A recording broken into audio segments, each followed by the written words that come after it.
welcome to Spotlight. I'm Al Gurinov, and today we will talk about the situation around Kosovo.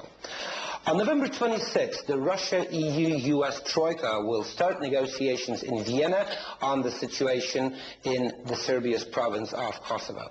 Many observers think that this will be the first and probably the final round of talks on this difficult, complicated international situation, that the talks are doomed to fail, and that the unilateral declaration of Kosovo's independence is inevitable.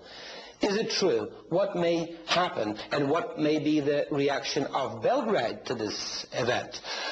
To learn more about it, we will talk today to the Foreign Minister of the Republic of Serbia, Mr. Vuk Jeremić.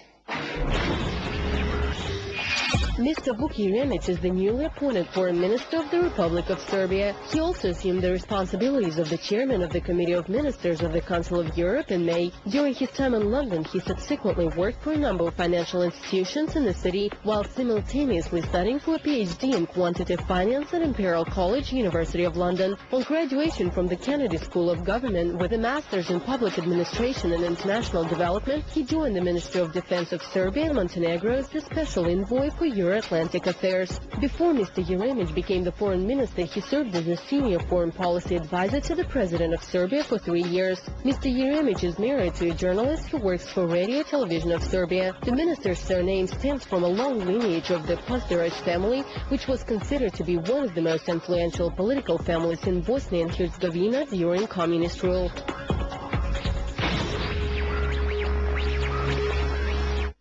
Hello, Mr. Jeremić, and welcome to the show. Thank you very much indeed. Well, first of all, I want to start from one of the questions we got on our internet site, one of our television viewers, knowing that you'll be the guest of Spotlight. His name is Mr. August Han Dogan, and he's asking, I quote, why Kosovo is so very important for Serbia? Montenegro declared its independence and there was no conflict, but what makes Serbia refuse Kosovo's independence? Is it about land or culture, historical heritage, or is it just politics? In other words, competition. What would be your... Well, of course, there's a very, very long history to the Serbian presence in Kosovo, and there's a cultural element to this, and there's a civilization element to this, and there's a religious element to this. But this just comprises a historical set of arguments. But I think that, although these arguments are very important, I think that what is really even more important at this stage is that we've got some arguments that are to do with the present and the future. And here we're talking about the upholding of certain rules that are governing the state of affairs in the Balkans, the state of affairs in the wider world. We're talking about sovereignty and territorial integrity of internationally recognized states. And we're talking about the right to self-determination that may or may not lead to the right of secession. Now, if we adopt the ethnic-based push towards secession as an acceptable norm in the international relations, then we're opening up a Pandora's box of conflicts, of issues, of places in the world where there is a very strong self-determination movement. In the region, we can talk about a lot of places that would be gravely affected if there is a solution to the Kosovo future status that is not in line with the international law, that is not a result of a compromise between Belgrade and Pristina. So talking about the future, I think there's an even more compelling an argument that there's got to be a compromise solution. Because without such a solution, I think that we could end up in a state of affairs that is totally not conducive to the continuation of sustained reforms that are now being carried out throughout the region that, as its horizon, have the full integration of the Western Balkans into the European Union, which I think ought to be a priority. Anyway, the United Nations has set the 10th of December as the deadline for determining Kosovo's future.